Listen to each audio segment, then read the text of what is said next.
आज की वीडियो में हम क्लीन रूम्स के अंदर एयर चेंजेस को कैसे डिटरमिन करते हैं। इसको हम प्रैक्टिकली देखेंगे कि एक रूम में एयर चेंजेस आप कैसे डिटरमिन कर सकते हैं। एयर चेंजेस का एक्चुअली डिटरमिन करने का एडवांटेज ये होता है कि आपको ये पता चलता है कि रूम का फ्लो कितना है। फॉर एग्जांपल एक रूम है क्लीन रूम, ये इसके अंदर ये दिखाएगा, इसके अंदर ये इसका है एयर की सप्लाई, इससे एयर आ रही है और रिटर्न से एयर जा रही है। तो एक मिनट के अंदर कितनी एयर आ रही है और कितनी एयर जा रही है, इसको हम पहले कैलकुलेट करते हैं और उसको एयर चेंजेस पर आवर पे हम उसको एक मिनट से 1 आवर में कैलकुलेट करते हैं कि 1 आवर में एक रूम में कितनी एयर चेंजेस हैं।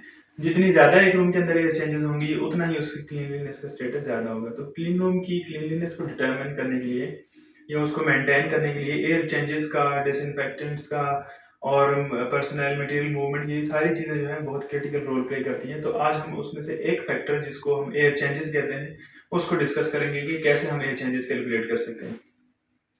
पहले क्या होता था कि पहले एक एनेमोमीटर होता था, उससे हम लोग डिफरेंट लोकेशन से एयर की जो है वेलोसिटी मेजर करते थे, उसको फिर हम CFM में कन्वर्ट करते थे और देन एयर चेंजेस। लेकिन अब करंटली क्या है कि इस तरह का मार्केट में इसको कैप्चर हुड बोलते हैं, तो इस तरह के कैप्चर हुड मार्केट में रेडीली अवेलेबल होते हैं।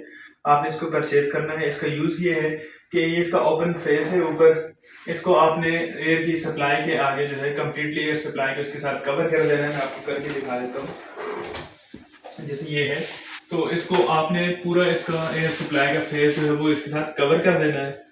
कवर करने के बाद इसके साथ ये जो है डिवाइस आती है, ये डिवाइस इसमें कनेक्टेड होती है, यहाँ से इसकी पोर्ट इसके साथ कनेक्ट होती है।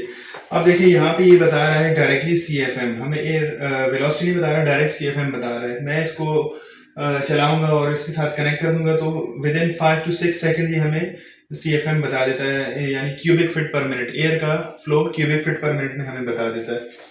जब हमारे पास एयर का फ्लो आ गया क्यूबिक फीट पर मिनट में, तो उसको हमने मल्टीप्लाई में 60 करना होता है, यानी कि ये पर मिनट बता रहा है तो हमने क्योंकि आवर्स में कैलकुलेट करनी होती है एयर चेंजेस, तो हम उसको मल्टीप्लाई में 60 कर देते हैं, यानी कि 60 मिनट्स में या 1 आवर में कितनी एयर जो है वो आ रही है और रिटर्न से जा रही है। तो उसको डिवाइड कर देंगे अपने रूम के वॉल्यूम से। लेट्स से हमारे पास इस रूम के अंदर जो एयर आ रही है वो है ये मैं एक एवरेज एस्टिमेट बता रहा हूँ कि 500 जो है हमारे पास CFM है इसके अंदर, यानी कि 500 cubic feet per minute air आ रही है।